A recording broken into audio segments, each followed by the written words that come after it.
आप सभी को 78वें स्वतंत्रता दिवस की शुभकामनाएं। इसका मतलब है कि हमने 77 वर्ष पूरा कर लिया। साथियों, जब आप थोड़ा पीछे जाके देखेंगे तो आपने पढ़ा होगा फ्रीडम स्ट्रगल, और हम फ्रीडम स्ट्रगल कर रहे थे, लेकिन हम सेलिब्रेट क्या कर रहे हैं? Independence day. फ्रीडम डे नहीं है सेलिब्रेट कर रहे हैं। इन दोनों में कुछ ना कुछ तो फ़र्क है। अब आपको समझना चाहिए कि फ़र्क क्या है। तो फ्री का मतलब होता है मुक्त, और इंडिपेंडेंस का मतलब होता है स्वतंत्र, स्वाधीन भी आप कह सकते हैं उसके लिए। फ्रीडम का सीधा सीधा अर्थ होता है एब्सेंस ऑफ बॉन्डेज, और इंडिपेंडेंस का मतलब होता है प्रेजेंस ऑफ आर सिस्टम, हमारा सिस्टम, यानी हम अपने अधीन होंगे। तो आप इंडिपेंडेंस कब होंगे? जब आप किसी दूसरे बॉन्डेज को हटा देंगे, यानी कि ब्रिटिश को हटाना ही हमारा लक्ष्य था। इसीलिए जो हमारा स्ट्रगल था वो था फ्रीडम स्ट्रगल, और हमने जो अचीव किया वो इंडिपेंडेंस। मतलब midnight of 14th and 15th August we achieve the freedom and enforce our rule, that's why it is called independence day. अब देखिए, इंडिपेंडेंस डे में जब हमने अपना एक तंत्र लगा दिया पूरे देश पे, तो हमारे अपने रूल होंगे। तो हमने अपना कॉन्स्टिट्यूशन 1950 को एनफोर्स किया, उसके साथ बहुत सारी हमने फ्रीडम्स। अच्छा, आप देखेंगे फ्रीडम और इंडिपेंडेंस ओवरलैपिंग कॉन्सेप्ट भी हैं, जैसे फ्रीडम ऑफ स्पीच।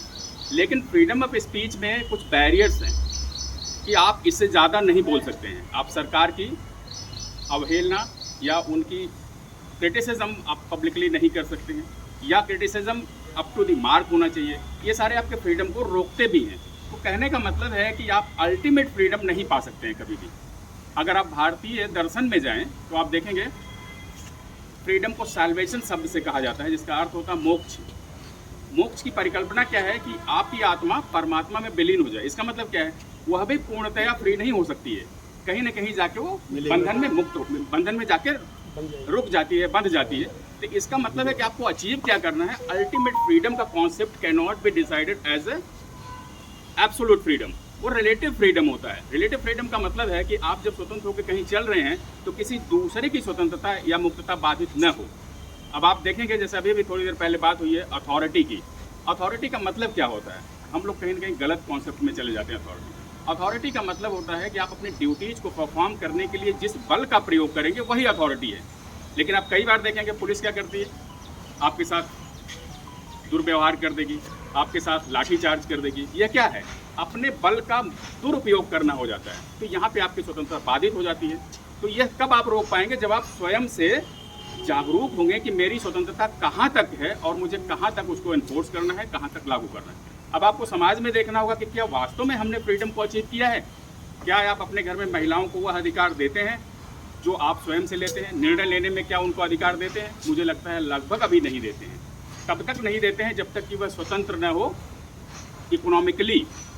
जैसे आपके घर में कोई महिला पैसे कमाती हो, बिजनेसमैन हो, गवर्नमेंट जॉब हो, तो उसके डिसीजंस थोड़े से मायने रखते हैं, अदरवाइज आप रोक देते हैं। तो वहाँ हमें फ्रीडम को इन्फोर्स करने की ज़रूरत है। अब आप देखिए, स्कूलों में आप चले जाइए, एक बच्चा है, वो एजुकेशन लेने जाता है, अकाउंटेबिलिटी किसकी होती है? टीचर्स की होती है।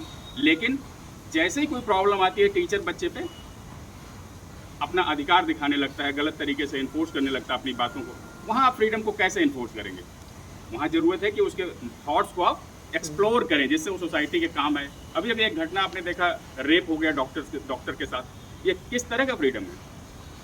ठीक है, आप धीरे धीरे सोसाइटी को इवॉल्व कर रहे हैं, आप लिव इन रिलेशनशिप में आगे बढ़ रहे हैं, लेकिन with the consent of the both parties ना, आप एनफोर्स करके किसी को नहीं कर सकते हैं। तो ये कहीं ना कहीं आप उसकी फ्रीडम को बाधित कर रहे हैं। ठीक इसी तरह से सारे आप जिंदगी के सारे पहलुओं को जब आप देखेंगे तो आप पाएंगे बहुत सारी स्वतंत्रता आपकी बाधित की जा रही है, आपकी बातों को रोका जाता है। जैसे अभी आप कोई क्रिटिसिज्म ले आए गवर्नमेंट के अगेंस्ट में, आप देखेंगे इमीडिएटली आपको IT एक्ट के तहत बुक कर दिया जाएगा या कोई और चीज़ें कर दी जाएगी। ये क्या है? आपकी स्वतंत्रता को बाधित की जा रही है। तो मैक्सिमम फ्रीडम को अचीव करने के लिए सबसे ज़्यादा जरूरी है आपके पास एनालिटिकल पावर। एनालिटिकल पावर कैसे डेवलप होगा? until and unless you achieve your degrees or achieve your education up to the master level, you can't have the analytical mind। आप देखेंगे एजुकेशन भी एक सिस्टम है जिसके थ्रू सरकार करती क्या है? अपना ब्रेन डेवलप करती है। आपने देखा होगा सिरकारें आती हैं और सिलेबस चेंज कर देती हैं। क्यों चेंज करती हैं? क्योंकि वो चाहती हैं कि आप अपने जो विचार डेवलप कर रहे हैं वो उनके अनुरूप हों, सरकार के अनुरूप हो। लेकिन उसका लेवल आप जब आप देखेंगे तो वो डिग्री लेवल तक होती है। जैसे आप मास्टर लेवल में जाते हैं, कंपैरेटिव स्टडीज़ आपको दिया जाता है। अगर आप कॉन्स्टिट्यूशन पढ़ रहे हैं तो इंडियन कॉन्स्टिट्यूशन पढ़ेंगे, अमेरिकन कॉन्स्टिट्यूशन पढ़ेंगे, ब्रिटिश कॉन्स्टिट्यूशन। इसका मतलब है कि आप कंपैरिजन करके देख पाते हैं कि आप कहाँ पे स्टैंड कर रहे हैं। लेकिन एक ग्रेजुएट लेवल, वहाँ पे क्या स्थितियाँ हैं कि वो एक लिमिटेड थॉट्स होते हैं। आप देखेंगे अभी भी यूपीएससी के एग्जाम्स में मैक्सिमम एजुकेशनल क्वालिफिकेशन क्या है? ग्रेजुएशन है। तो ग्रेजुएशन के बच्चे को एनालिटिकल थॉट्स तो डेवलप किया नहीं सोसाइटी ने या गवर्नमेंट ने, वो जाके क्या करेगा? He has to obey the orders given from their higher authorities. आप देखेंगे और भी इसी तरह चले जाएं, छोटे पोस्टों में जो सिलेक्शंस होते हैं वहाँ मैथमेटिक्स का एग्जाम होता है, लेकिन बड़े पोस्टों में मैथमेटिक्स नहीं होता है। क्यों? मैथमेटिक्स में 2 + 2 = 4, यानी कि his officer when gives a order he just have to obey. लेकिन जब आप सोशियोलॉजी पढ़ते हैं, जब आप पॉलिटिक्स पढ़ते हैं, तब आप एनालिसिस करते हैं सोसाइटी को कि हमें क्या डिसीजन लेना चाहिए। तो इस हिसाब से आपको डेली अपने आप को इवॉल्व करना पड़ेगा, जिससे आप फ्रीडम को समझ पाएँ क्या चीज़ है। और एक चीज़ मैं लास्ट में कहना चाहूँगा कि जिस तरह आपके शरीर को जीवित रखने के लिए भोजन और एक्सरसाइज की ज़रूरत होती है, ठीक इसी तरह आपके ब्रेन के लिए खुराक है शिक्षा। तो आपको रोज़ शिक्षित होना चाहिए, रोज़ कॉन्सेप्ट्स को समझ में आना चाहिए, जिससे कि आप एक बेहतर सोसाइटी दे पाएँ, फ्री थॉट्स ला पाएँ। Until and unless you have the freedom of thinking, you can't exist in the society as you need. जैसा आपको चाहिए वैसा आप नहीं कर सकते।